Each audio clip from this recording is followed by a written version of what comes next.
அனைவருக்கும் வணக்கம். கொல்கத்தாவில் இருக்க மெடிக்கல் காலேஜ், அதாவது கவர்மெண்ட் மெடிக்கல் காலேஜில் ரொம்ப கொடூரமான முறையில் ஒரு பெண் இறந்து போகிறாங்க. அதை பார்த்ததும் அங்கே இருக்க எல்லாருமே பயந்து நடுங்க ஆரம்பிக்கிறாங்க. போலீஸ்காரங்களுக்கு இந்த தகவல் தெரிஞ்சதும் அந்த இடத்துக்கு போகிறாங்க. அந்த டெட் பாடி மேலே இருக்க finger print and Seeman analysis எல்லாத்தையும் வச்சு ஒரு நபர் குற்றவாளி அப்படின்றத ஐடென்டிஃபை பண்ணுறாங்க. அவர் தேடி அலைய ஆரம்பிக்கிறாங்க. ஒரு கட்டத்தில் கைதே பண்ணிடுறாங்க. இந்த கேஸ் அவ்வளோதான் அப்படின்ற மாதிரி எல்லாரும் நினைக்கும் போது நாயகி இதுக்கு பின்னாடி ஒரு விஷயம் ஒளிஞ்சுக்கிட்டு இருக்கு. அதை தேடி அலைய ஆரம்பிக்கிறாங்க. அப்பதான் இவங்களுக்கு கொஞ்சம் கூட எதிர்பார்க்காத பல திருப்பங்கள் காத்துக்கிட்டு இருக்கு. அது எல்லாத்தையும் நாம இந்த வீடியோல பார்க்க போறோம். ஸோ ரீசெண்ட் டைம்ல பெங்கால்ல ரிலீஸ் ஆயிருக்கக்கூடிய அஜயா அப்படின்ற ஒரு சூப்பரான சீரீஸ் தான் இன்னைக்கு நம்ம பார்க்க போறது. இப்போ இந்த சீரீஸ்குள்ள போனோம் அப்படின்னா இதோட ஸ்டார்டிங் சீன்லயே ஒரு பொண்ணு காமிக்கிறாங்க. நள்ளிரவுல அவங்களோட அம்மாவுக்கு ஃபோன் பண்ணி இவங்களோட சின்ன சின்ன விஷயங்கள் எல்லாத்தையும் பகிர்ந்துகிட்டு இருக்காங்க. அம்மாவும் என்னம்மா நேரத்துக்கு நீ சாப்பிடுறது இல்லையா, உன்னோட காலுக்காக நான் காத்துக்கிட்டு இருப்பேன், இப்போ ஒழுங்கா போய் சாப்பிட்டு எனக்கு காலையில இருந்ததும் கால் பண்ணு அப்படின்ற மாதிரி போனை பேசிட்டு வைக்கும் போது இவங்க திரும்புற அந்த சமயம் பார்த்து திடீர்னு அங்க ஒரு நபர் வந்து நிக்க ஆரம்பிக்கிறாரு. பயந்து போறாங்க. உடனே அவங்களும் உனக்கு என்ன வேணும், நீ எப்படி நான் உள்ள வந்தேன்னு கேட்கும் போது எனக்கு என்ன கேட்டாலும் நீங்க தருவீங்களான்னு ஒரு மாதிரி நின்னுகிட்டே இருக்கு. இவங்க கோபப்படுறாங்க. அங்க இருக்க எல்லாரையும் கூப்பிட்டுக்கிட்டே இருக்கும்போது அடுத்ததா இங்க என்ன நடந்தது அப்படின்றத காமிக்கல. அடுத்த நாள் காலையில இந்த ஹாஸ்பிட்டல்ல பாத்தீங்கன்னா ஒரு பெரிய ஆடிட்டோரியம் மாதிரி இருக்கு. கிட்டத்தட்ட ஒரு ஸ்டேஜ் மாதிரி இருக்க இடத்துல இவங்க ஒரு பெட் மேல அப்படி இறந்து போன நிலையில அது இவங்களோட 2 கால்கள் இருக்கு இல்லையா, அப்படி 2 நேர் எதிரில் அப்படி கிழிக்கப்பட்ட நிலையில உடம்பு முழுக்க ரத்தம். சோ இவங்க ரொம்ப ப்ரூட்டலான முறையில இங்க இறந்து போயிருக்காங்க அப்படின்றத நமக்கு இங்க காமிச்சிட்டு அப்படியே கற்பனை ஒரு போலீஸ் ஆபீசர் அக்யூஸ்ட பிடிக்கணும் அப்படின்றதுக்காக கூட இன்னொரு போலீஸ்காரங்களை வச்சுக்கிட்டு வேகமா அந்த இடத்துக்கு பயணப்பட்டுக்கிட்டே இருக்க அக்யூஸ்ட் என்ன பண்றான் அப்படின்னா கூட வந்து அந்த லேடி போலீஸை சுட்டுறான். இவங்க கூட்டம் வந்தவங்க தன்னாலதான் இறந்து போயிட்டாங்க அப்படின்னு மன அழுத்தத்தோட அப்படியே தூக்கத்துல இருந்து எழுந்துக்கிறாங்க. சோ அந்த சம்பவத்துல இருந்து இவங்களோட இயல்பு வாழ்க்கை இங்க பாதிப்படைஞ்சுக்கிட்டு இருக்கு. டெய்லி இது கனவா வந்து தொல்லை பண்ணிக்கிட்டு இருக்கு அப்படின்றது எல்லாத்தையும் இங்க காமிக்கும் போது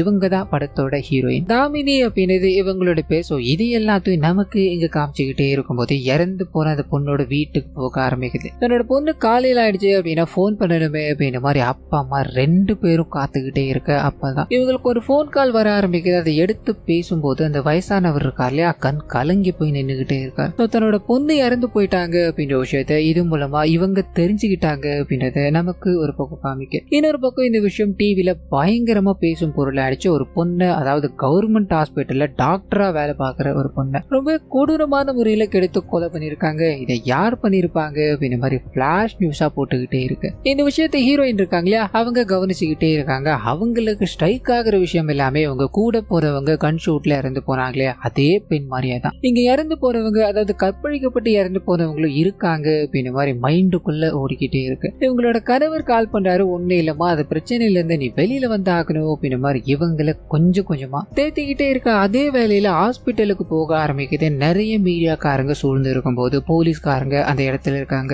அங்க கிடைக்கிற வீல்ஸ் எல்லாத்தையும் சேர்த்து வச்சுக்கிட்டே இருக்கும்போது அப்பா அம்மா 2 பேரும் அந்த இடத்துக்கு வந்து என்னோட பொண்ணை நான் பார்க்கணுயா, அதுக்கு அனுமதி கொடுங்கயா அப்படின்ற மாதிரி கெஞ்சி நின்றுகிட்டே இருக்கும்போது ஒரு போலீஸ்காரர் வேகமா வராரு. என்னமா உள்ள சர்க்கஸா நடந்துகிட்டு இருக்கு, வேடிக்கை பார்க்கணுன்றதுக்கு ஃபார்மாலிட்டிஸ் எல்லாமே முடிஞ்சதுக்கு அப்புறம் தான் உங்களோட பொண்ணை நீங்க பார்க்க முடியும், போங்க அந்த ரூம்ல போய் உட்காருங்க அப்படின்ற மாதிரி அனுப்பிவிட இவங்க தன்னோட பொண்ணை பார்க்க முடியாத ஒரு சோகத்துல அந்த பொண்ணை இழந்துட்டோமே அப்படின்ற துக்கத்தில் அப்படி பொறுமையா நடந்துகிட்டே இருக்கு. கொல்கத்தால இருக்க மொத்த உயர் அதிகாரிகளும் இங்க ஒண்ணு சேர்றாங்க. இந்த கேஸ் நாளுக்கு நாள் பெருசாக்கிட்டு தான் போக போகுது. ஏன்னா மாணவர்கள் எல்லாருமே போராட்டத்துல இறங்கிட்டாங்க. சரியான ஒரு ஆள் கிட்ட இந்த கேஸ் கொடுக்கல அப்படின்னா இந்த கேஸ் இத்தோட முடிய வேண்டியதுதான் அப்படின்ற மாதிரி பேசிக்கிட்டே இருக்கும்போது பட்டுன்னு இந்த சைடு ஹீரோயின் கிட்ட போக ஆரம்பிக்குது. அவங்க தன்னோட குழந்தையோட பேசிக்கிட்டே இருக்கும்போது ஒரு போன் கால் வருது. எடுத்து பேசும்போதுதான் இந்த நாட்டையே உலுக்கிக்கிட்டு இருக்க இந்த கொலை வழக்குகளா அது இவங்களோட கைகளுக்கு வந்துருச்சு. அங்க இருக்க சீனியர் ஆபீசரும் இந்த கேஸை நீங்க பார்த்து ஹேண்டில் பண்ணோம், அது கூடவே உங்களுக்காக ஒரு டீம் நான் ஒன்று கொடுத்துருக்கேன், இந்த டீம் கண்டிப்பா உங்களுக்கு உதவி பண்ணும் அப்படின்ற மாதிரி இன்ட்ரோ கொடுக்கும்போது பேரலா ஒரு சில விஷயங்கள் அந்த லேடி இருக்காங்களே இறந்து போனவங்க அவங்க தூங்கிக்கிட்டே இருக்கும்போது அவங்க கிட்ட ஒரு மாதிரி முறைச்சிட்டு போனாரு. அந்த நபர் உள்ள வர ஆரம்பிக்கிறாரு. இவங்களை கட்டாயத்தின் பேர்ல கொடூரமான முறையில அங்க கற்பழிக்க முயற்சி பண்ணிக்கிட்டு இருக்காரு அப்படின்ற எல்லாத்தையும் காமிச்சு அப்படியே பிரசன்ட்ல இந்த டீம் மொத்தத்தையும் கூப்பிட்டுக்கிட்டு கிரைம் நடந்த இடத்துக்கு போறாங்க. ஒவ்வொரு விஷயங்களையும் பார்த்துக்கிட்டே இருக்கும்போது அப்பதான் இவங்க பில்டிங் இருக்குல்லையா, அதாவது இந்த கிரைம் சீன் இருக்கு அதுக்கு பக்கத்துல ஏதோ ஒரு கன்ஸ்ட்ரக்ஷன் வேலை பார்த்துக்கிட்டு இருக்காங்க அப்படின்றது தெரியுது. இது வேகமா அங்க போறாங்க. உங்களுக்கு யார் இந்த பெர்மிஷன் எல்லாத்தையும் கொடுத்தது? பக்கத்துல கிரைம் சீன் இருக்கும்போது இது பண்ணக்கூடாது, இது உங்களுக்கு தெரியுமா தெரியாதா, யாரை கேட்டு இது எல்லாத்தையும் பண்ணிட்டு இருக்கீங்கன்னு கேட்க பெர்மிஷன் லெட்டர் எல்லாத்தையும் கொடுக்குறாங்க. அதை எல்லாத்தையும் பார்த்துக்கிட்டே இருக்க இவங்களுக்கு கேஸை கொடுத்தா இல்லையா, அவர்கிட்ட இருந்து ஒரு கால் வர ஆரம்பிக்குது. உங்களோட டீமோட வேலை இதுக்கு மேல இருக்காதுன்னு நினைக்கிறமா, ஏன்னா இது எல்லாத்தையும் பண்ணாலியா அவனை கைது பண்ணியாச்சுமா, இந்த பொண்ணோட உடம்புல இருக்க சாம்பிள்ஸ் எல்லாமே அவனுக்கு கரெக்டா மேட்ச் ஆகுது. ஸோ இதனால நீங்க எதுவும் பண்ண வேணாம்னு சொல்லும்போது நாயகி இது நேரம் வரைக்கும் இங்க பார்த்துக்கிட்டு இருந்தாங்க இல்லையா, அது மூலமா ஒரு விஷயத்த கண்டுபிடிக்கிறாங்க. அது என்ன அப்படின்னா, கொலை பண்ணது அவனாவே இருக்கலாம், ஆனா அந்த கொலையை பண்ண இடம் அப்படின்றது அந்த டெட் பாடி கிடைச்சது இல்லையா, அந்த இடம் கிடையாது, வேற ஒரு இடம். மேபி நம்ம நின்னுகிட்டு இருக்கோம் இல்லையா, இங்க இந்த இடமா கூட இருக்கலாம் அப்படின்ற மாதிரி நின்னுகிட்டு இருக்க இடத்த மீன் பண்ணி பேசிக்கிட்டே இருக்கும்போது அப்படியே கட் பண்ணா இவங்க இந்த கேஸ் முடிஞ்சிருச்சு அப்படின்ற மாதிரி சொல்லிட்டாங்க. ஆனா நாயகியோ இந்த கேஸ் பின்னாடி ஒரு சில விஷயங்கள் இருக்கு அப்படின்ற மாதிரி அங்க இருக்க எல்லார்கிட்டயும் இந்த கேஸை முடிக்க கூடாது அப்படின்ற மாதிரி சொல்ல, அவங்க நீ இவ்வளவு அடமெண்டா சொல்ற அப்படின்னா இதுக்கான காரணம் என்னன்னு கேட்கும்போது எக்கச்சக்கமான விஷயங்களை இவங்க சொல்ல ஆரம்பிக்கிறாங்க. முதல் விஷயம் என்ன அப்படின்னா, பிடிச்சி வச்சிருக்காங்க இல்லையா, அதாவது குற்றவாளி அவ அண்டர் 19 வரைக்கும் பாக்ஸிங்ல கலந்துகிட்டு இருந்தா அப்படின்ற மாதிரியும், அதுக்கப்புறமா ஒரு பெரிய பிராக்சர் ஒண்ணு கையில ஏற்பட்டிருக்கு, அதனால அவனோட கரியரை கண்டினியூ பண்ண முடியல. அதாவது கூடவே அவனோட கையும் வீக் ஆயிடுச்சு அப்படின்ற மாதிரி இருக்கும். வீக்கான கையை வச்சுக்கிட்டு இவ்வளவு வேலைகளை தனியா பண்ணிருக்கான் அப்படின்றது நம்ப முடியாது இல்ல. அதை தாண்டி இவன் தான் இதை பண்ணிருப்பான் அப்படின்ற மாதிரி முதல்ல யார் ஐடென்டிஃபை பண்ணிருப்பாங்க அப்படின்னா, போலீஸ்காரங்க அங்க இருக்க சிசிடிவி கேமரா எல்லாத்தையும் காமிச்சு இறந்து போற பொண்ணோட பழகிட்டு இருந்த பசங்க எல்லாத்தையும் கூப்பிட்டு கேமராவை காட்டிக்கிட்டே இருக்கும்போது திடீர்னு அந்த நபரை பார்த்ததும் விஜயம் தான் அது, கண்டிப்பா விஜயம் தான் அது அப்படின்ற மாதிரி அவனுங்க ஐடென்டிஃபை பண்ணிருப்பானுங்களே தவிர போலீஸ்காரங்க இந்த விஜயன் மேல சந்தேகப்பட்டலாம் பிடிச்சிருக்க மாட்டாங்க. சோ இந்த விஷயத்தையும் சொல்றாங்க, போலீஸ்காரங்க அவரை சந்தேகப்படவே கிடையாது, பசங்க பட்டிருக்காங்க அப்படின்னா ஏதோ ஒண்ணு இருக்குது. அதை தாண்டி ஒரு பொண்ணா நான் சொல்றேன் ஸ்ட்ரைட்டா போய் அங்க ஸ்டேஜ் மாதிரி இருக்கு இல்லையா, அங்க தூங்கணும் அப்படின்னு மாதிரிலாம் ட்ரையே பண்ண மாட்டேன். ஏதாவது ஒரு கார்னர் இருக்கா அங்க போய் சேஃபா படுத்துக்கலாமா அப்படின்ற மாதிரி மட்டுமே தான் நினைப்பேனே தவிர ஆல் ஸ்பாட்டான ஒரு இடத்துல நான் தூங்கணும் அப்படின்றது வாய்ப்பே இல்லாத பொண்ணு. ஒருவேளை நம்ம அந்த பொண்ணோட பாயிண்ட் ஆஃப் வியூல வச்சுப்போம், அன்னைக்கு அவங்க நிறைய வேலைகளை பார்த்துட்டாங்க, ரொம்ப டயர்டா இருக்கு அப்படின்ற மாதிரி படுத்து தூங்கிட்டு இருக்காங்கன்னு வச்சுக்கோங்களேன். அந்த சமயத்துல ஒருத்தன் வந்து கதவை எல்லாத்தையும் சாத்திக்கிட்டு இந்த மாதிரி ஒரு ப்ரூட்டலான அட்டாக் பண்றா, நீங்க மௌனமா இருப்பீங்களா, கத்துவீங்களா, ஸ்ட்ரகிள்லாம் பண்ணுவீங்களா? எந்த விதமான ஸ்ட்ரகிளும் எங்களுக்கு தெரியவே கிடையாது. அது மட்டும் இல்லாம அவங்க கொண்டு வந்த பொருட்கள் இருக்கு இல்லையா, எல்லாமே வச்ச இடத்துலயே இருக்கு. அவங்க படுத்துக்கிட்டு இருந்த அந்த பெட்டு கவர் கூட பாருங்க மடிப்பு கரெக்டா அப்படியே இருக்கு, அவங்க நகர்ந்து கூட போகாத மாதிரி இருக்கு. இப்படி இருக்கும்போது இந்த சம்பவம் இங்கதான் நடந்தது அப்படின்றதுக்கு எந்த விதமான ப்ரூஃபும் கிடையாது. அதை தாண்டி அவங்கள போஸ்ட்மார்ட்டம் பண்ணும்போது அவங்களோட உடல்ல இருக்க சாப்பாடு இருக்கு இல்லையா, அது செரிமான அளவை செக் பண்ணி பார்த்திருக்காங்க. கிட்டத்தட்ட ஒரு 2.5 மணி நேரத்துக்கு முன்னாடி அவங்க சாப்பிட்டுருக்கலாம் அப்படின்ற மாதிரி சொன்னாங்க. அவங்களோட அம்மாவுக்கு ஒரு 11 மணி வாக்குல போன் பண்ணி நான் இப்ப சாப்பிட போறேன் அப்படின்ற மாதிரி சொல்லியிருக்காங்க.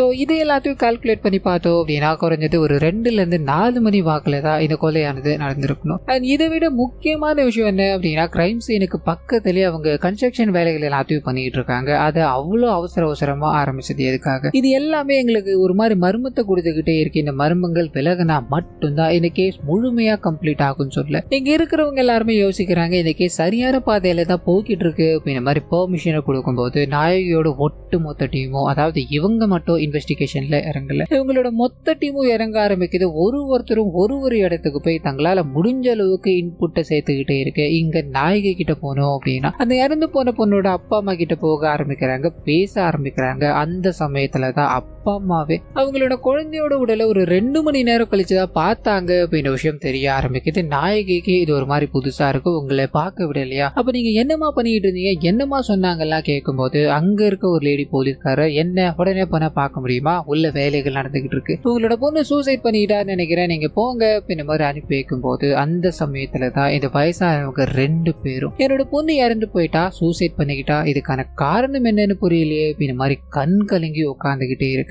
இவங்களை கூப்பிடுறாங்க. இவங்க 2 பேரும் தன்னோட மகளை பார்க்க ஆரம்பிக்கிறாங்க. எந்த குழந்தைய சின்ன வயசுல இருந்து பார்த்து வளர்த்தமோ அந்த குழந்தை ரொம்பவே கொடூரமான முறையில, அதாவது உடம்பு முழுக்க கீறல்களோட ரத்தம் அப்படி எல்லா இடத்துலயும் பரவி போய் இவங்களோட பெண்ணோட கால் இருக்கு இல்லையா, அது 2ம் வேற டைரக்ஷன்ல அப்படி இழுக்கப்பட்டு பாக்குற நம்மளுக்கே அது மாதிரி கொடூரமான வலியை கொடுத்துக்கிட்டே இருக்கும்போது என்னோட குழந்தை என்ன பாடுபட்டிருக்குமோ பண்ணுவோம் அப்படின்ற மாதிரி கண் கலங்கிக்கிட்டே இந்த விஷயங்கள் எல்லாத்தையும் சொல்லும் போது இந்த மீடியாக்காரங்களுக்கு கிரைம் சீனுக்கு பக்கத்திலே இவங்க பில்டிங் வேலையை ஆரம்பிச்சிட்டாங்க அப்படின்ற விஷயம் பரவ ஆரம்பிக்குது. பிரின்சிபலை பிடிக்கிறாங்க. எப்படி சார் நீங்க இதை ஆரம்பிக்கலாம், உங்களுக்கு பெர்மிஷன் யார் கொடுத்தான்னு கேட்கும் போது அவருக்கு என்ன பதில் சொல்றதுன்னு தெரியல. எல்லாமே முறைப்படிதான் நடந்துகிட்டு இருக்கு. நாங்க இதுக்கு பெர்மிஷன் கொடுத்தது மார்ச் மாதம், ஆனா இப்ப எதுக்காக ஸ்டார்ட் பண்ணிட்டு இருக்காங்கன்னு தான் தெரியல, எனக்கும் இது மர்மமா இருக்கு அப்படின்ற மாதிரி அங்கிருந்து நடக்க ஆரம்பிக்க அப்படியே கற்பனா நாயகி அந்த பேரண்ட்ஸ் கிட்ட விசாரிக்க ஆரம்பிக்கிறாங்க. அது மூலமா தான் அவங்களுக்கு ஒரு காதலன் இருந்திருக்கான் அப்படின்றது தெரிய ஆரம்பிக்குது. அவனை போய் விசாரிக்கும் போது அவங்க 2 பேருக்கும் நடுவுல நிறைய சண்டைகள் ஏற்பட்டிருக்கலாம். ஆனா அது எல்லாமே உடனுக்குடன் சரியாயிடும் இருக்கும். கடந்த 3 மாசங்களா அவங்களோட மனநிலை அப்படின்றது ஸ்டேபிளா இல்ல. பல பிரச்சனைகளை அவங்க சந்திச்சுக்கிட்டே இருந்தாங்க. அது இவங்க ஒரு 2 வருஷமா ப்ராஜெக்டுக்கு ஸ்பெண்ட் பண்ணி ப்ராஜெக்டை பக்காவா சப்மிட் பண்ணணும் அப்படின்ற மாதிரி போக இவங்களோட சீனியர் டாக்டர்ஸ் எல்லாருமே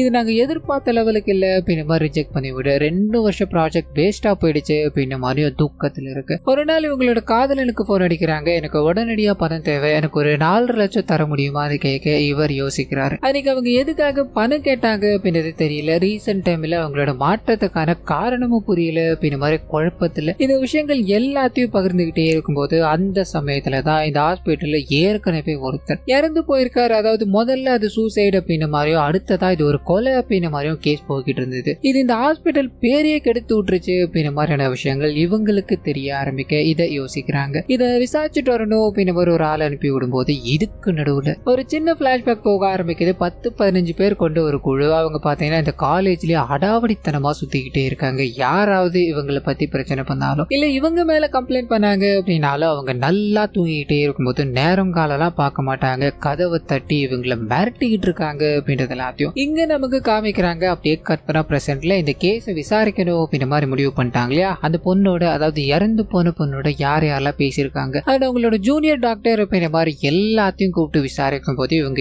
எல்லாத்துக்கிட்டுமே காமனா கேட்கப்படுற ஒரே ஒரு கேள்வி, அவங்கள நீங்க எப்ப பாத்தீங்க அண்ட் இவ்வளவு ப்ரூட்டலான முறையில சம்பவம் நடந்திருக்கு அப்படின்னா ஒரே ஒரு சத்தம் கூடவா உங்களுக்கு கேட்கல அப்படின்றதா. ஸோ இது எல்லாத்துக்குமே அவனுங்க நாங்க இந்த மாதிரி வேலைகள் எல்லாத்தையும் முடிச்சுட்டு அவங்களோட தான் சாப்பிட்டோம். அண்ட் சாப்பிட்டு முடிச்சதும் நாங்க அங்க இருந்து கிளம்பிட்டோம் அப்படின்ற மாதிரியும் நடுவுல ரவுண்ட்ஸ் போகும்போது இவங்க வந்து பார்க்கும்போது அவங்க ஸ்டேஜ் மேலதான் படுத்திருந்திருக்காங்க. இது எல்லாருமே ஒரு மாதிரி தொடர்ச்சியான முறையில தான் பார்த்திருக்காங்க. கடைசியா பார்த்த ஆள் பார்த்தீங்கன்னா கிட்டத்தட்ட ஒரு 12:30 மணிக்கு அவங்க தூங்கிக்கிட்டே இருக்கும்போது நான் பார்த்தேன்னு சொல்ல. அதுக்கப்புறம் என்ன நடந்தது அப்படின்றது தெரியல, எங்களுக்கு எந்த சத்தமும் கேட்கலன்னு சொல்ல. அடுத்த நாள் காலையில தான் இவங்களை கூப்பிட்டுக்கிட்டு போலான்னு உள்ள வரும்போது இவங்க கொடூரமான முறையில இறந்து போய் கிடக்குறாங்க. ஸோ அங்க இருக்க எல்லாத்துக்கும் தகவல் சொல்லிட்டாங்க அப்படின்ற மாதிரி எனக்கு தெரிஞ்ச விஷயங்கள் எல்லாத்தையும் இவங்க பகிர்ந்துகிட்டு போகும்போது அந்த சமயத்துலதான் புடிச்சு வச்சிருக்காங்க இல்லையா அவங்கிட்ட பேசக்கூடிய வாய்ப்பு கிடைக்குது. நீ நடந்த விஷயங்கள் எல்லாத்தையும் சொல்ல முடியுமாப்பா அப்படின்ற மாதிரி இவங்க போகும்போது நீங்க இவ்வளவு விசாரணை நடத்தலாம் தேவையே கிடையாது. ஆமா அவளை நான் தான் ரொம்ப கொடூரமான முறையில கொலை பண்ண, அவளை கற்பழிச்சு கொலை பண்ண அப்படின்ற மாதிரி சிரிச்சுக்கிட்டு எதனால பண்ண அப்படின்றதையும் சொல்றாரு. அவங்கள பார்த்தாலே இவருக்கு ரொம்ப பிடிக்கும். அவங்கள அடையணும் அப்படின்ற மாதிரி ரொம்ப நாளா பார்த்துக்கிட்டே இருந்தேன். அன்னைக்கு என்ன ரொம்ப டென்ஷன் ஏற்றிட்டா. அதனால மட்டுமே தான் நான் இதை பண்ணேன்னு சொல்லும் போது இவங்களுக்கு இப்பயும் ஒண்ணு தோணிக்கிட்டே இருக்கு, கண்டிப்பா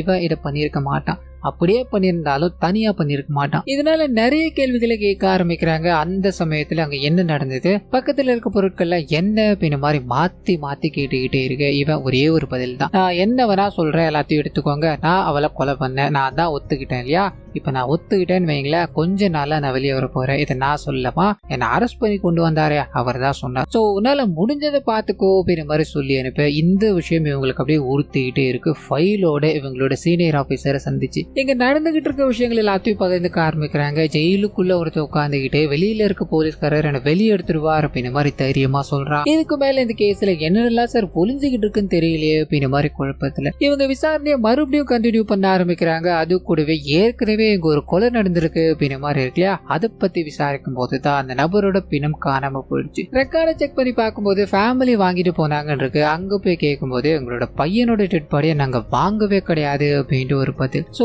இதுல ஏதோ ஒரு மர்மம் இருக்கு அப்படின்னு புரிஞ்சுக்கிட்டு அதை நோக்கி போக ஆரம்பிக்க இந்த காலேஜ்ல இருக்க எல்லா ப்ரொஃபசர்ஸ் கிட்டையும் இந்த கதையானது நகர ஆரம்பிக்குது. அன்னைக்கு நீங்க என்ன பண்ணீங்க அப்படின்ற கேள்வியோட ஸ்டார்ட் பண்ணி உங்களுக்கும் அந்த பொண்ணுக்கும் என்ன மாதிரியான ரிலேஷன்ஷிப் இருக்கு அப்படின்னு மாதிரி ஒருத்தரையும் கேட்டுக்கிட்டே இருக்கும்போது கடைசியா பிரின்சிபல் கிட்ட போறாங்க. இந்த பிரின்சிபல் ஏதோ ஒரு விஷயத்த மறைக்கிறாருன்னு இருக்கும். அது ஒரு வைட்டலான எவிடன்ஸோடய மாட்டிக்கிட்டாரு. அது என்ன அப்படின்னா இவர் இந்த கன்ஸ்ட்ரக்ஷன் வேலைகள் எல்லாமே மார்ச்லயே ஸ்டார்ட் பண்ணிட்டோம் அப்படின்ற மாதிரி அப்புறம் வாங்கிட்டோம் அப்படின்ற மாதிரி சொல்லியிருப்பா இல்லையா. இது இவங்க பேக்ரவுண்ட் செக் பண்ணி பார்க்கும்போது கரெக்டா 28ஆம் தேதி, அதாவது இந்த சம்பவம் நடந்த அடுத்த நாள் தான் இவர் அப்ரூவல் வாங்கியிருக்காரு அப்படின்றது தெரிய ஆரம்பிக்குது. இந்த லெட்டரை காமிச்சு இதை பத்தி கேட்கும்போது, இல்ல அந்த வேலைகள் எல்லாமே நடந்தாகணும், அதனால மட்டுமே தான் என்னோட சீனியர்ஸ் முதல் கொண்டு உங்களோட சீனியர்ஸோட பெர்மிஷனோட தான் இந்த விஷயங்கள்லாம் நடந்தது அப்படின்ற மாதிரி அழுத்தம் திருத்தமா சொல்லி இவங்களை எப்படியாவது இங்க இருந்து அனுப்பணும் அப்படின்ற மாதிரி ட்ரை பண்ண நாயகி மறுபடியும் 2 கேள்விகள். ஒண்ணு என்ன அப்படின்னா, இந்த சம்பவத்துக்கு அப்புறம் இவர் வேற ஒரு இடத்துல டிரான்ஸ்பர் பண்ணிட்டாங்க, அது எதனால? அண்ட் 2வது கேள்வி என்ன அப்படின்னா, அந்த சம்பவம் நடந்தது இல்லையா, அன்னைக்கு நீங்க எங்க இருந்தீங்க அப்படின்ற மாதிரி கேட்க 2த்துக்கும் ஒரே பதில் தான், ஒன்னு சொல்ல முடியாது. அண்ட் இன்னொன்னு, நான் என்னோட வீட்டுல இருந்தேன் அப்படின்ற மாதிரி அவங்கள அனுப்பி வைக்கும் போது இவங்களுக்கு இன்னமும் இவர் மேல சந்தேகம் இருக்குது. ஸோ அந்த சந்தேகத்தோட இன்னும் 2 பேரை விசாரிக்க ஆரம்பிக்கிறாரு. இன்னொரு பக்கம் அந்த கன்ஸ்ட்ரக்ஷன் பண்ண ரூம் இருக்கு இல்லையா, அங்கதான் இந்த சம்பவம் மேபி நடந்திருக்கணும். அதை நம்ம செக் பண்ணி பார்த்துடலாம் அப்படின்ற மாதிரி அந்த ரூம்ல பொருட்கள்லாம் இருக்கும் இல்லையா, அதை எல்லாத்தையும் தேடி அலைஞ்சுக்கிட்டே இருக்கும்போது ஒரு கார்பெட் ஒன்று கிடைக்குது. அது அந்த இடத்துல தரையில வச்சு யூஸ் பண்ணிருக்காங்கன்னு தெரிய ஆரம்பிக்குது. கண்டிப்பா இதுல பிளட் ஸ்ட்ரெயின், அதாவது ரத்த கரைகள் இருக்கணும். இதை கண்டுபிடிச்சாகணும் அப்படின்ற மாதிரி கெமிக்கல் எல்லாத்தையும் தடவி செக் பண்ணிக்கிட்டே இருக்கும்போது ஒரே ஒரு துளி பிளட் கூட அதுல இல்ல. ஒரு மாதிரி குழம்பி போறாங்க. இவ்வளவு வேகமா இந்த வேலைகள் நடந்துகிட்டு இருக்கு அப்படின்னா அங்க ஏதோ ஒன்று தப்பா இருந்திருக்கணும் இல்லையா, அது ஏன் இங்க மாட்டல அப்படின்ற மாதிரி யோசிச்சுக்கிட்டே இருக்கும்போது போஸ்ட்மார்ட்டம் பண்ண டாக்டர் கிட்ட இவங்க ரிப்போர்ட்டோட போறாங்க. அந்த மரிச்சு ஃபுல்லா இதை பார்த்துட்டு ரேப் அண்ட் மர்டர் கேஸ் அப்படின்ற மாதிரி சிம்பிளா முடிச்சு போயிட்டு இருப்பாரு. இவங்களுக்கு இந்த போஸ்ட்மார்ட்டம் பண்ணத்துல எக்கச்சக்கமான சந்தேகங்கள். முதல் சந்தேகம் என்ன அப்படின்னா, அந்த 2 காலம் 2 சைடு புடிச்சு இழுத்த மாதிரி இருக்கு இல்லையா, இதுக்குன்னு ஸ்பெசிபிக்கா ஒரு டாக்டர் இருப்பாரு, அவரை வச்சு நீங்க செக் பண்ணிக்கலான்னு கேட்கும்போது கிடையாது. சரி, உள்ளுக்குள்ள எந்த மாதிரியான காயங்கள் இருந்தது, அவங்க உடம்புக்கு மேல எத்தனை ஃபிங்கர் பிரிண்ட்ஸ் இருந்தது அப்படின்றது எல்லாத்தையும் பாத்தீங்களான்னு கேட்கும்போது கிடையாது. சரி, ஒரு போஸ்ட்மார்ட்டம் பண்ணணும் அப்படின்னா குறைஞ்சது எத்தனை மணி நேரம் ஆகும் அப்படின்ற மாதிரி ஸ்பெசிபிக்கா ஒரு டைம் இருக்கு இல்லையா, யூஸ்வல் டைமை விட இந்த போஸ்ட்மார்ட்டத்துக்கு நீங்க ரொம்ப குறைவான நேரங்களை தான் எடுத்திருக்கீங்க. அது அவசரமா, அதாவது ஒரு டெட் பாடி வந்தது அப்படின்னா அதை பார்த்து பண்ணுவாங்கன்றக்கும் இந்த டெட் பாடி வந்த 1 மணி நேரத்துக்குள்ள இதை வெளியவே அனுப்பியிருக்காங்க. இவ்வளவு வேகமா பண்ணதுக்கான காரணம் என்ன, ஏதாவது ரீசன் இருக்கா அப்படின்ற மாதிரி மறுபடியும் கேட்டுக்கிட்டே இருக்கு. அப்ப இவரால் இந்த உண்மைகள் எல்லாத்தையும் மறைக்க முடியல. இது எல்லாமே நான் பொலிட்டிக்கல் பிரஷரால மட்டுமே தான் பண்ணேன். அது உடம்புல இருக்க எதுவுமே என்னால எடுக்க முடியல. காரணம் என்ன அப்படின்னா, அந்த உடம்புக்குள்ள எக்கச்சக்கமான கைரேகை இருந்ததுன்னு சொல்லும் போது எந்த இடத்துலயுமே இதை பத்தி மென்ஷன் பண்ண கிடையாது. இப்ப சிம்பிளா கைரேகை இருக்கு அப்படின்னா அதுக்கு என்ன அர்த்தம், இது இவ்வளவு பெரிய லூப் போல எதுக்காக விட்டீங்க அப்படின்ற மாதிரி தொடர்ச்சியான கேள்விகளை கேட்டுக்கிட்டே இருக்கு. அந்த சமயத்துல தான் அந்த காலேஜ்லயே ரேகிங் பண்ணிட்டு இருக்க ஒரு குரூப் இருக்கு இல்லையா, அவங்க வழக்கம் போல ஒரு பொண்ணு கிட்ட ரேகிங்ல ஈடுபட்டுக்கிட்டே இருக்கும்போது போலீஸ்காரங்க இதை கவனிக்கிறாங்க. அது மட்டும் இல்லாம இந்த கேஸ்ல இவங்களை இதுவரைக்கும் விசாரிச்சே இருந்திருக்க மாட்டாங்க. நிறைய காயங்களோட இந்த சம்பவத்துல சுத்திக்கிட்டு இருந்திருப்பானுங்க. பிடிக்கிறாங்க. ஒருத்தரும் தனித்தனியா கூட்டு போய் அவனை எதுக்காக இந்த மாதிரி அவரோட உடம்புக்குள்ள காயம் இருக்கு, ஆமா அன்னைக்கு நைட்டு நீங்க எங்க பாருந்தீங்க அப்படின்ற மாதிரி எல்லார்கிட்டையும் கேள்விகளை கேட்டுக்கிட்டே இருக்கும்போது நிறைய காயங்கள், அதாவது கீரல் காயங்கள் அண்ட் கடிச்ச மாதிரியான விஷயங்கள்லாம் இவங்களோட உடம்புக்குள்ள இருக்கு. அதை பத்தி கேட்கும்போது நாய் கடிச்சிருச்சு, பூனை கீறி விட்டுருச்சு அப்படின்ற மாதிரி கேஷுவலான பதில்கள். அண்ட் இதுலயும் ஒருத்தர் பாத்தீங்கன்னா என்னோட அப்பா யார் தெரியுமா அப்படின்ற மாதிரி பொலிட்டிக்கல் இன்ஃபுளுன்ஸை கொண்டு வரும்போது தலையிலேயே அடிச்சு இவனுங்க எல்லாரையும் கேட்டுக்கிட்டே இருக்கு. அதுல ஒரே ஒரு பொண்ணு மட்டும் இவங்க எல்லாரும் சேர்ந்துதான் அந்த பொண்ணை மிரட்டி பணம் கேட்டிருக்காங்க அப்படின்ற விஷயத்த ஒத்துக்குது. அதாவது அந்த பொண்ணு 2 வருஷமா கஷ்டப்பட்டு ஒரு ப்ராஜெக்ட பண்ணாங்கன்ற இல்லையா, அந்த ப்ராஜெக்ட ப்ரொஃபசர் அவங்க கிட்ட இருந்து புடுங்கி நீ சரியா பண்ண மாட்டேற அப்படின்ற மாதிரி இந்த பொண்ணு கிட்ட தான் கொடுத்துருப்பாரு. ஸோ இந்த ப்ராஜெக்ட் உனக்கு ரிட்டர்ன் வேணும் அப்படின்னா நீ எங்களுக்கு கொஞ்சம் பணத்தை கொடுத்தாகணும் அப்படின்ற மாதிரி மிரட்டி அனுப்பியிருப்பாங்க. ஸோ பணத்தை கேட்டு அலைஞ்சதுக்கு இதுதான் காரணம் அப்படின்ற மாதிரி இங்க கனெக்ட் ஆக, அதே சமயத்துல இந்த கொலையை நான் தான் பண்ணேன் அப்படின்ற மாதிரி கன்ஃபர்ஸ் ஆனாலே பிஜோன் அவனை கொலை பண்ணணும் அப்படின்ற மாதிரி மர்ம நபர் ஜெயிலுக்குள்ளே போக ஆரம்பிக்க பட்டுன்னு அங்க இருக்க எல்லாருமே இதை கவனிக்கிறாங்க. அவனை அடிச்சு விசாரிக்கும் போது தான் வந்தவனே ஒரு போலீஸ்காரன் அப்படின்ற மாதிரியோ இங்க என்னதான் நடந்துகிட்டு இருக்கு, நம்ம எங்க இந்த கேஸை கோட்டை விட்டுக்கிட்டு இருக்கோன்னு தெரியலையே அப்படின்ற மாதிரி புலம்பிக்கிட்டே இருக்கும்போது அந்த சமயத்துல தான் இவங்க இன்வெஸ்டிகேஷன் பண்ணணும் அப்படின்ற மாதிரி உள்ள போயிருப்பாங்க இல்லையா. அப்போ ஒரு ரெட் கார்பெட்டை ஸ்டோர் ரூமுக்கு எடுத்துட்டு போற மாதிரி கவனிச்சிருப்பாங்க. இந்த விஷயத்த நம்ம ஏன் மறந்தோம், நம்ம அங்க போய் செக் பண்ணி இருக்கணுமா இல்லையா அப்படின்ற மாதிரி அந்த இடத்துக்கு போய் பார்க்கும்போது நிறைய ரத்த கரைகள் இருந்ததுக்கான அடையாளங்கள், அங்க புதுசா பெயிண்ட் அடிச்ச மாதிரியான விஷயங்களும் இருக்கு. சந்தேகப்படுறாங்க. ஃபுல்லா செக் பண்ணி பார்க்கும்போது ரத்த கரைகள் எக்கச்சக்கமா இந்த இடத்துல இருக்கு அப்படின்றத கண்டுபிடிக்கிறாங்க. இப்ப இவங்களுக்கு ஒரு கேள்வி இருக்கு, இந்த இடத்துல தான் இந்த சம்பவம் நடந்திருக்கு அப்படின்னா எதுக்காக வேகமா அவங்க வேற ஒரு ரூமை கன்ஸ்ட்ரக்ஷன் பண்ணணும்? இதுக்கான பதில் என்ன அப்படின்னா, நாயகி இந்த கேஸ்குள்ள வந்துட்டாங்க. அதாவது எந்த போலீஸ்காரங்களா இருந்தாலும் கேஸ்குள்ள வந்து விசாரணையை தொடங்குவாங்க. அப்போ அவங்க இந்த கிரைம் சீனுக்கு வரக்கூடாது அப்படின்னா அவங்கள டைவர்ட் பண்றதை தவிர வேற வழியே கிடையாது. அந்த நோக்கத்துல மட்டுமே தான் இந்த விஷயங்கள் எல்லாமே நடத்தப்பட்டுக்கிட்டே இருந்தது. ஸோ அதை நோக்கி போய் இவங்க டைம் வேஸ்ட் பண்ணிக்கிட்டு இருந்தாங்க அப்படின்னு மாதிரியோ இப்போ ஆதாரங்கள் கிடைச்சிருச்சு. அந்த ரூமுக்குள்ள இருக்க கை கைரேகைகள் எல்லாத்தையும் வச்சு கொஞ்சம் கொஞ்சமா மேட்ச் பண்ணி பார்க்க ஆரம்பிக்கும் போது எதிர்பார்க்காத ஒரு கொடூரம் அந்த இடத்துல நடந்தது அப்படின்ற விஷயம் தெரிய ஆரம்பிக்குது. இது கூடவே கைது பண்ணி வச்சிருக்காங்களே அக்யூஸ்ட் பிஜோன், அவங்கிட்ட போய் ஹீரோயின் பேச ஆரம்பிக்க, உனக்கு ஒரே ஒரு வாய்ப்பு தான் இருக்கு, நீ உண்மைகளை எல்லாத்தையும் சொல்லிட்ட அப்படின்னா இதுல இருந்து காப்பாத்துறதுக்கான எல்லா முயற்சியும் நான் எடுக்கிறேன் அப்படின்ற மாதிரியும் அவன் ஏதோ ஒரு வேலையை பார்த்திருக்கா. அந்த வீடியோவா அவர்கிட்ட காமிக்கும் போது இவர் கன்ஃபஸ் பண்ண ஒத்துக்கிறாரு. இப்பதான் ஒரு கொடூரமான செயல் இந்த நபர் பண்ணிருக்காரு அப்படின்ற விஷயம் தெரிய ஆரம்பிக்குது. இந்த நபர் எப்ப உள்ள வந்தாலும் இறந்து போய் கிடந்தாங்க இல்லையா, அந்த பொண்ணு இவரை பார்த்து பயப்படுவாங்க. காரணம் என்ன அப்படின்னா இவருக்கு இந்த பிணத்தோட உடலுறவு கொள்றது அப்படின்றது பிடிச்ச விஷயம். இவருக்கு அந்த மாதிரி ஒரு நோய் இருக்கு அப்படின்ற மாதிரியோ இதுக்கு உதவிக்கிட்டு இருக்கிறது அங்க பாதுகாவலரா இருக்க ஒரு போலீஸ்காரர் தான். சோ இந்த விஷயங்கள் எல்லாமே இப்படி ஸ்மூத்தா நடந்துகிட்டே இருக்கும்போது ஒரு நாள் இவனுக்கு நைட்டு போன் வர ஆரம்பிக்குது. இந்த மாதிரி ஒரு பொண்ணோட உடல் இருக்கு, நீங்க உடனடியா வர முடியுமான்னு கூப்பிட்டு பொண்ணோட உடம்பு கூட இருக்க செய்யறாரு. அது மூலமா இவனோட டிஎன்ஏ சாம்பிள் எல்லாமே அதுல போயிடுச்சு. இவன் தான் குற்றவாளியே அப்படின்ற மாதிரி கைது பண்றாங்க. ஒரு பிரச்சனையும் இல்லை, கரெக்டா ஒரு 2 வருஷத்துல நான் அவனை வெளியே கொண்டு வந்துடுறேன், நீ எவ்வளவு கேட்டாலும் நான் தரேன்டா அப்படின்ற மாதிரி பேசி சம்மதிச்சுதான் இந்த வேலைகள் எல்லாமே இங்க நடந்திருக்கு அப்படின்றது ரிவீல் ஆகும்போது நாயகி வேகமா இவ்வளவு நேரம் வரைக்கும் கஸ்டடியில வச்சுக்கிட்டு இருந்த நிறைய காயங்களோட இருக்க அந்த நபர்கள் இருக்காங்க இல்லையா, அவங்க எல்லாத்தையும் கூப்பிட்டு செம்ம அடி அடிக்கிறாங்க. அது கூடவே இதுல இன்வால்வ் ஆன இன்னும் சில பெண்கள் அவங்களையும் கைது பண்ணி கூப்பிட்டு வந்து ஒழுங்குமுறைதான் இங்க நடந்ததை சொல்லல அப்படின்னா இங்க இருக்கிற ஒருத்தரையும் நான் சுட்டு தள்ளிடுவேன் அப்படின்னு மாதிரி மிரட்டிக்கிட்டே இருக்கும்போது அப்பதான் ஒரு நபர் மூலமா இங்க அங்க நடந்த கொடூரமான விஷயத்துக்குள்ள போக ஆரம்பிக்குது. இது எல்லாமே எங்க ஸ்டார்ட் ஆயிருக்கும் அப்படின்னா அந்த பொண்ணு இந்த ஹாஸ்பிட்டலோட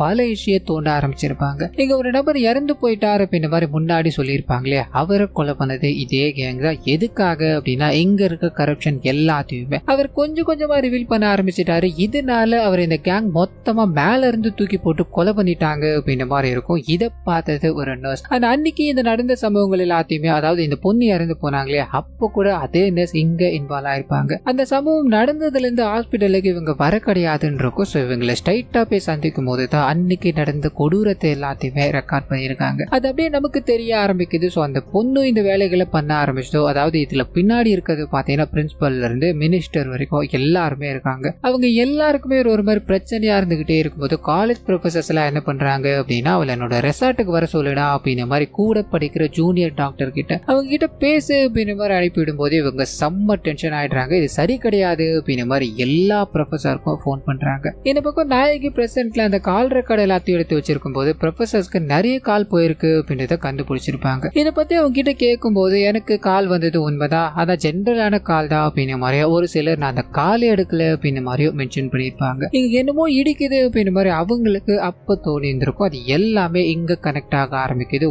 ஒருத்தரும் கால் எடுக்காம அவாய்ட் பண்ணிக்கிட்டே இருக்கு. இவங்களுக்கு என்ன பண்ணுதுன்னு தெரியல, தொடர்ச்சியான முறைகள் அடிச்சுக்கிட்டே இருக்க ஒருத்தவங்க எடுக்கிறாங்க. நடந்த விஷயங்கள் எல்லாத்தையும் சொல்லும் போது நீ தைரியமா இருமா, நான் உடனடியா அங்க வரமா அப்படின்ற மாதிரி போனை கட் பண்ணிட்டு அப்படியே உட்கார்ந்துடுறாங்க. ஏன்னா இவங்களும் அந்த பிரின்சிபலோட கூட்டாளி தான். இப்ப இவங்க தனிமையில இருக்கும்போது அவனுங்க எல்லாருமே பேசி பாக்குறாங்க, போகல. இதனால அந்த கொடூரமான கேங் இருக்கு இல்லையா உள்ள வராங்க. நீ சொன்னா கேட்க மாட்டியா, வந்து முடிச்சு விடுறதுக்கு எல்லா வேலைகளும் எங்களுக்கு வந்துடுச்சுமா அப்படின்ற மாதிரி அவங்கள ஓட விடும்போது அங்க இருக்க நர்ஸ் எல்லாருமே இதை கவனிக்கிறாங்க. அதாவது எங்க இன்வெஸ்டிகேஷன் பண்ணும்போது எனக்கு எதுவுமே தெரியாது அப்படின்ற மாதிரி சொன்னாங்களோ அதே ஆளுங்க தான் இங்க இது எல்லாத்தையும் கவனிச்சுக்கிட்டு இருக்காங்க. பயந்து ஒரு ஓரமா நிற்கும் போது மொத்த அரக்க கூட்டமும் அந்த பொண்ணு அப்படியே துரத்துறாங்க. அவங்களோட கை கால்கள் அப்படின்ற மாதிரி எல்லாத்தையும் தரன்னு இழுத்து அவங்களோட பேண்ட் எல்லாத்தையும் இழுத்து அரை நிர்வாணப்படுத்தி அவங்கள ஓட விட்டுக்கிட்டே இருக்கும்போது ஓடி போய் ஸ்டோர் ரூம்ல பூட்டிக்கிறாங்க. உள்ள யாரும் வரக்கூடாது அப்படின்ற மாதிரி நிறைய ஆயுதங்களோட, அதாவது அங்க இருக்கிற பொருட்களோட உட்கார்ந்துகிட்டே இருக்கு. இவனுங்க கதவை தட்டி பாக்குறானுங்க, திறக்கிற மாதிரி தெரியல. உடைக்கணும் ட்ரை பண்ணா முடியல. இதனால அந்த நர்ஸ் இருக்காங்க இல்லையா அவங்கள போய் மிரட்டி சாவி எல்லாத்தையும் வாங்கிட்டு உள்ள போகும்போது இவங்க தன்னால முடிஞ்ச அளவுக்கு அங்க இருக்கிறவங்கள தாக்குறாங்க. ஆனா ஒரு கட்டத்துக்கு மேல எதுவுமே பண்ண முடியல. அங்க இருக்க எல்லாராலையுமே இவங்க கொடூரமான முறையில சாகடிக்கப்படுறாங்க. அதுவும் கொடுமையான விஷயம் வந்து அப்படின்னா அங்க ஒரு ஸ்ட்ரக்சர் இருக்கு, அது மேல இவங்கள படுக்க வச்சுட்டு எல்லாரும் அவங்களோட கை கால்கள் அப்படின்னு மாதிரி இறுக்கமா பிடிக்கிறானுங்க, கழுத்து அப்படியே நெரிக்கிறானுங்க. அது ஒரு பெரிய இரும்பு கம்பி இருக்கு, அதை எடுத்து இவங்களோட பெண் உறுப்புல விடும்போது அவங்களோட அலறல் சத்தம் இருக்கு இல்லையா அந்த ஹாஸ்பிட்டல்ல அப்படி கொடூரமான முறையில கேட்டுக்கிட்டே இருக்கு. அதாவது இவ்வளவு கொடூரமான சத்தம் கேட்டுக்கிட்டே இருக்கு. ஆனா இவங்க விசாரிக்கும் போது ஒரே ஒரு சத்தம் கூட கேட்கல. நான் தூங்கிக்கிட்டு இருந்தேன், என்னோட வேலையை பார்த்துக்கிட்டு இருந்தேன் அப்படின்ற மாதிரி இவங்க பயத்தினாலதான் எத்தனை பொய்களை சொல்லியிருக்காங்க அப்படின்றது நமக்கு ரிவீல் ஆகும்போது இப்போ அந்த பிரின்சிபல் கிட்ட போக ஆரம்பிக்குது. பிரின்சிபல் இது எதுவுமே எனக்கு தெரியாது அப்படின்ற மாதிரி நடிச்சுக்கிட்டே இருந்தாலும் அவர் பண்ண விஷயங்கள் அங்க இருக்க கேமரால ரெக்கார்ட் ஆயிருக்கு. இவங்க இதை பார்த்து கரெக்டா டெலீட் பண்ணிட்டாங்க. ஆனா கூடவே ஹேக்கர் இருக்கால ஹீரோயின் கூட, அவர் இது எல்லாத்தையும் ரெக்கவர் பண்ணிட்டாரு. ஸோ அன்னைக்கு இவங்க எல்லாத்தையும் பண்ணிட்டு இந்த ப்ரொஃபஸருக்கு தான் ஃபோன் பண்ணி சொல்லியிருப்பாங்க. அவர் வந்து பார்த்ததும் என்னடா நீங்க இப்படி பண்ணிருக்கீங்க, ஒன்று பண்ணுங்க, இந்த விஷயங்கள் எல்லாமே அப்படியே மறைஞ்சு போகணும், இவளோட டெட் பாடியை மறைக்க முடியாது, எல்லாரும் பார்த்துட்டாங்க, நீ இது எல்லாமே ரேப் அண்ட் மர்டர் அப்படின்ற மாதிரி ஃப்ரேம் பண்ண பாரு. மெயினா ரேப் அப்படின்ற விஷயம் தான் மீடியாக்காரங்க எல்லாருமே சொல்லிக்கிட்டு இருக்கணும்னு சொல்லும் போது இவர் யோசிக்கிறாரு. பிஜின் இருக்கா இல்லையா, அவரை உள்ள கூட்டு வந்து இந்த விஷயத்தை அப்படியே மொத்தமா மாத்தி விட்டுட்டாருன்னு இருக்கோம். ஸோ ஒவ்வொரு விஷயங்களும் இங்க ரிவீல் ஆகும்போது நாயகிக்கும் அவ்வளோ ஒரு சோகம். ஏன்னா இதுக்கு மேல இருக்கவங்க, அதாவது போலீஸ் ஆபீசரும் சரி, ஹாஸ்பிட்டல்ல இருக்க நிர்வாகமும் சரி, ஒரு பொண்ணு கரப்ஷன் எல்லாத்தையும் வெளியே கொண்டு வந்துட்டா அப்படின்றதுக்காக இவ்வளோ ப்ரூட்டலான முறையில கொலை பண்ணியிருக்காங்க. இதை மறைக்கணும் அப்படின்றதுக்காக இங்க வரைக்கும், அதாவது போலீஸ் உயரதிகாரி வரைக்கும் எல்லாத்தையும் செட்டில் பண்ணி அந்த எல்லா விஷயங்களையுமே சீக்கிரமா முடிக்கணும் அப்படின்ற மாதிரி பிளான போட்டிருக்காங்க. இந்த இடத்துல தான் நம்ம வாழ்றோம், அண்ட் இதுக்கு நடுவில் தான் நம்ம வேலை செய்யறோம் அப்படின்றது எனக்கு கேவலமா இருக்கு சார் அப்படின்ற மாதிரி ஒரு வீடியோ காமிக்கிறாங்க. இதுல கமிஷனரும் இன்வால்வ் ஆயிருக்க. ஸோ கமிஷனர் வரைக்கும் இது பண்ணியிருக்கும் போது இவங்க இதுக்கு மேல என்ன பண்ண முடியும், நான் இந்த ஃபைலை வைக்கிறேன், உங்களால இதுக்கு ஏதாவது பண்ண முடிஞ்சது அப்படின்னா பண்ணிக்கோங்க சார் அப்படின்ற மாதிரி சொல்லிட்டு அந்த மாணவர்கள் எல்லாருமே போராடிக்கிட்டு இருக்காங்க இல்லையா, அந்த போராட்டத்துக்குள்ள இவங்களும் கலந்துக்கிறாங்க. இறந்து போன அந்த பொண்ணுக்கு ஜஸ்டிஸ் கிடைக்கணும் அப்படின்ற மாதிரி ஒட்டுமொத்த பேரும் போராடிக்கிட்டே இருக்கும்போது இவங்களுக்கு ஜஸ்டிஸ் கிடைக்குமா, இதுல சம்பந்தப்பட்டவங்களுக்கு பனிஷ்மெண்ட் கிடைக்குமா அப்படின்ற ஒரு கேள்விக்குறியோடைய இந்த சீரீஸை இதோட முடிக்கிறாங்க. ஸோ கண்டிப்பா இந்த சீரீஸ் என்னோட வாய்ஸ் உங்களுக்கு பிடிச்சிருக்கும் அப்படின்ற மாதிரி நம்புறேன். இந்த வீடியோல ஏதாவது நெறிக்குறிகள் இருந்தது அப்படின்னா அதை மறந்துடாம கமெண்ட்ஸ்ல பத்தி விட்டுருங்க.